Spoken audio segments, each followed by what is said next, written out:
Good evening to all student. आज बेटे आज एक नई सीरीज शुरू करने जा रहे हैं। एक अर्थशास्त्र, अब तक तो कॉमर्स के अकाउंटिंग के बारे में डिस्कस हो रहा था। आज हम जो बात कर रहे हैं अर्थशास्त्र यानी इकोनॉमिक्स के बारे में बात कर रहे हैं कि ये चाहे इंटर फर्स्ट ईयर की क्लास हो या बीकॉम की क्लास हो, बीए, सभी के लिए ये वीडियो बहुत महत्वपूर्ण होने वाली है। लेकिन ये हो सकता है कि ये वीडियो थोड़ी सी लंबी हो जाए, लेकिन इसको बेटे समझने के लिए थोड़ा लास्ट तक देखेंगे। अगर ये वीडियो आपको पसंद आए तो इसे लाइक और सब्सक्राइब करना ना भूलें। ठीक है, मैं आपका टीचर संदीप त्रिपाठी। तो आज मैं जो बात करना चाह रहा हूँ कि मीनिंग ऑफ अर्थशास्त्र की बात करना चाह रहा हूँ ना, कि अर्थशास्त्र यानी अर्थ प्लस शास्त्र, यानी कि इसमें अगर हम देखें अर्थशास्त्र यानी अर्थ यानी भूमि से संबंधित, यानी कि क्या है कि अर्थशास्त्र का मतलब होता है आर्थिक क्रियाओं से संबंधित वाली बात होती है। ठीक है ना।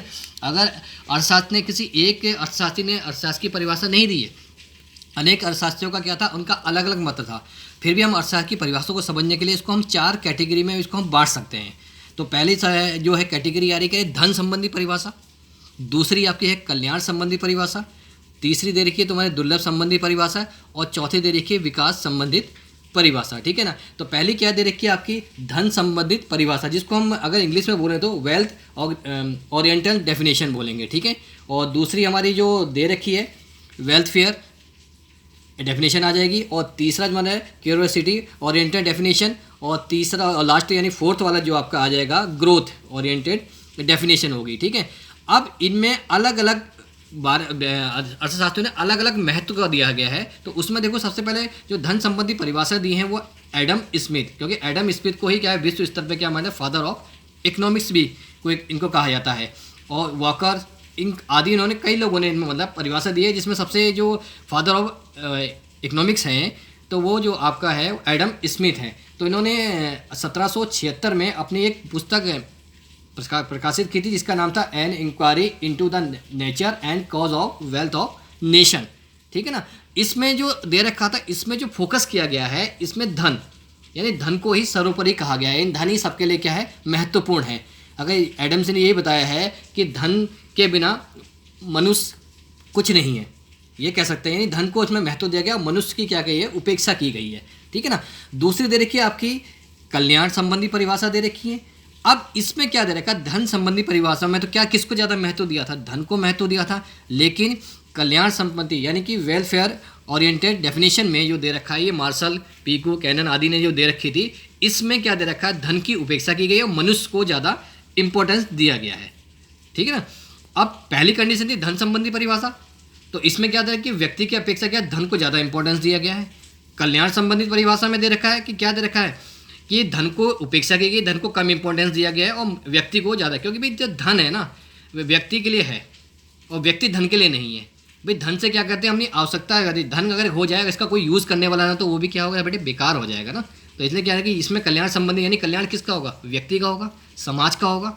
ठीक है ना। समाज में कौन रहते हैं, व्यक्ति तो रहते हैं। तो उन संबंधी में क्या दे रखा है धन की उपेक्षा करते हुए यानी धन के को कम इंपॉर्टेंस देते हुए मनुष्य को ज़्यादा इंपॉर्टेंस दी गई। अब जो तीसरी आती है तुम्हारी क्यूरियोसिटी ओरिएंटेड डेफिनेशन होती है कि इसमें क्या अगर अलग ही दृष्टिकोण दे दिया गया है। इसमें जो आपका प्रस्तुत किया गया है मानव व्यवहार, यानी मानव व्यवहार क्या है, अगर हम कहें सीधी झाड़ती बात है कि मनुष्य की क्या है आवश्यकता है तो क्या होती है असीमित। ठीक है। लेकिन साधन क्या होते हैं सीमित होते हैं। भाई हम पहले क्या करते हैं, हमारे क्या है कोई व्यक्ति कमा रहा है तो उसका एक निश्चित होती है ना, लेकिन हमारी चाहत यानी इच्छाएं तो हमारी क्या होती है अनंत होती हैं। तो हम क्या करते हैं इसमें अगर दुर्बल संबंधित परिभाषा में उसने जो ये कह रखा है कि भाई जो अपने सीमित साधन हैं उनसे असीमित आवश्यकताओं को क्या तालमेल बैठाकर हम उसको कैसा संतुलन बना सके, उसका हमें अध्ययन किया जाता है।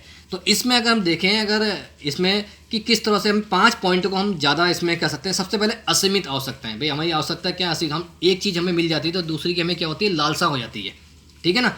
अब एक आवश्यकता पूरी होगी तो हमें दूसरी की इच्छा होगी। भाई सपोज कीजिए कि एग्जाम्पल के रूप में अगर हर व्यक्ति चाहता है कि मैं एक कार, एक कैसी भी छोटी मोटी कार मिल जाए, जब वो कार ले लेता है तो उसका तो यार और अच्छी ले लूँ, फिर मतलब ये नहीं कि असीमित यानी कि उसकी इच्छाएं क्या होती है असीमित होती है। ठीक है। लेकिन साधन क्या होती हैं यानी कि जो उसकी कमाइयाँ होती है यानी कि उसके इनकम और सोर्स होते हैं वो क्या होते हैं बेटे लिमिटेड होते हैं। ठीक है ना।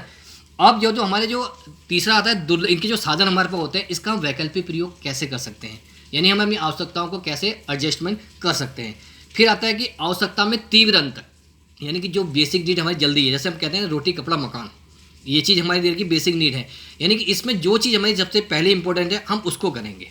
ठीक है। फिर आता है कि चुनाव की समस्या, यानी कौन सी चीज़ हमें सबसे पहले सेलेक्ट करनी है। भाई समस्या तो हमारे जीवन में बहुत सारी होंगी, उनमें से क्या हो सीमित साधन का उपयोग करके हम अपनी आवश्यकताओं को कैसे हम पूरा कर सकते हैं, ये चीज़ इसमें बताया गया है। ठीक है। और चौथा आया तुम्हारे विकास संपत्ति यानी ग्रोथ ओरिएंटेड डेफिनेशन। पर इसके अंतर्गत क्या है, मनुष्य, समाज और धन का प्रयोग को वैकल्पिक प्रयोग में डाला गया है ताकि निश्चित समय में वस्तुएं पैदा की गई और इन वस्तुओं का क्या होता है वर्तमान और भविष्य में लोगों और समाज में क्या डिस्ट्रीब्यूट करना है। ठीक है ना।